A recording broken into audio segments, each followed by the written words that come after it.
Regresamos a Camino a los Pinos. Estamos conversando con Jorge Alcocer. Antes de ir al corte, hablábamos de las coaliciones, Jorge. En esta ocasión, pues prácticamente podríamos asegurar que habrá solo 3 candidatos a la presidencia y 2 de ellos estarán representados en coaliciones. Así es. Recordemos que nuestro sistema de partidos está integrado a nivel federal por 7 partidos políticos. De esos 7 partidos, en esta ocasión, va a haber 2 coaliciones de 3 partidos cada uno. El PRI sumará al Partido Verde Ecologista y al Partido Nueva Alianza. El PRD sumará al PT y a Movimiento Ciudadano, que antes se llamaba Convergencia, le acaban de cambiar el nombre. De tal manera que tendremos 2 coaliciones que ya agruparon a 6 partidos.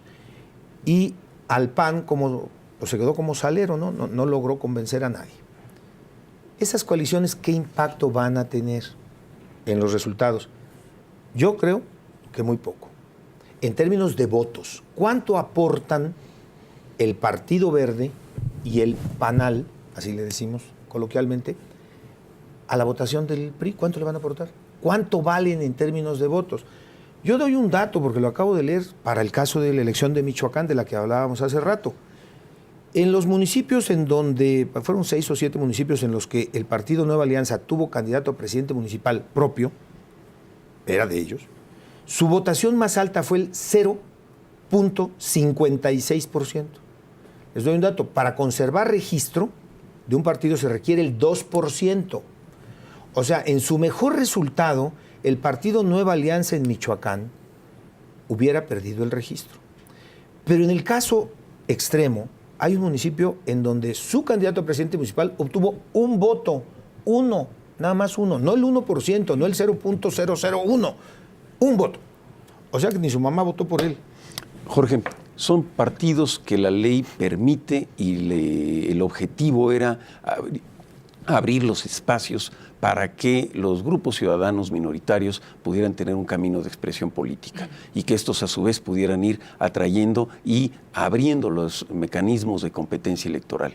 Hoy parece que ese espíritu de la ley se ha traicionado y que los partidos pequeños solamente se dedican a negociar con los partidos grandes precisamente ese tema de mantener el registro. Ese es un problema que tenemos de mucho tiempo atrás. Los llamados partidos bonsai, ¿no? O partidos parasitarios o partidos satélite. Cuando yo me inicié en la política, ya llovió. En México había solamente 4 partidos. El PRI, el PAN, el Partido Popular Socialista y el Partido Auténtico de la Revolución Mexicana. Le estoy hablando de los años 70. Exacto. Cada que había elección presidencial, el PPS y el PARM se sumaban al PRI y postulaban al mismo candidato presidencial que el PRI. Entonces la competencia era el candidato del PRI, el PPS PAN, contra el candidato del PAN. Eran la época de hegemonía y de dominio pleno del PRI. Eso empezó a cambiar a partir de 88 o a partir de 77, cuando se hace la reforma política y se da entrada a nuevos partidos. Y si vemos el resultado de 30 años después de la reforma del 77, más de 30 años después, de hecho, el único partido que realmente se consolidó con una presencia y logró adquirir fortaleza y competitividad en el sistema electoral mexicano fue lo que hoy es el PRD.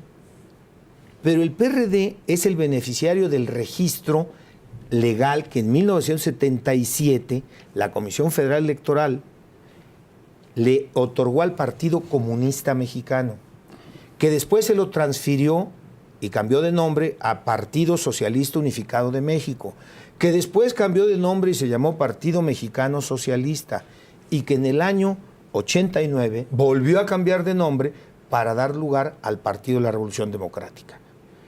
De todos los demás partidos que se han creado desde el año 77, 78 a la fecha, primero, se observa una alta mortandad infantil. Mueren prácticamente en cuanto salen de la cuna. O son partidos creados ex profeso para un proceso electoral. Y los que quedaron, unos que les gusta que se les llame partidos emergentes, dicen ellos, pues de emergentes no tienen nada. Unos tienen ya 25, 28 años ahí y siguen sacando el 2% cuando bien les va y casi siempre se pegan a otro partido. O sea, para ponerlo así, el mercado electoral mexicano tiene en el PRD un polo. Ahí en el PRD ponen sus fichas y venden su capital el PT y el Movimiento Ciudadano. Y del otro lado, pues es que como el PRI es mucho más pragmático y el PRI lo que le interesa es a ver de dónde saco gente y de dónde saco votos, pues igual el Verde, acuérdense, ¿quién apoyó a Vicente Fox en el 2000? El Partido Verde. El Partido Verde. ¿A dónde estaba el Bester Gordillo y su partido en el 2006? ¿De qué lado estuvo? Pues del lado del PAN y de Felipe Calderón. ¿Y dónde acaba de estar el Bester Gordillo y su partido en Michoacán? Pues con la Cocoa. Pero como en el PRI esas cosas pues no les preocupan demasiado, ¿no? A ver, ¿cuánto cuestas?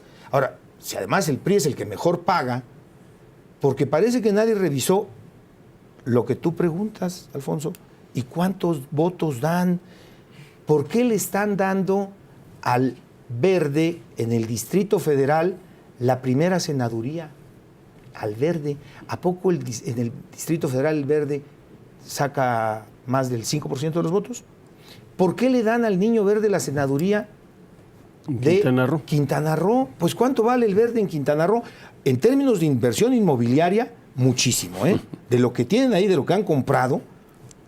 Pues ya muchísimo. Nos enteramos ahora con el accidente de muchos departamentos, bueno, pues, ¿no? 14 departamentos, prestanombres, todas estas cosas.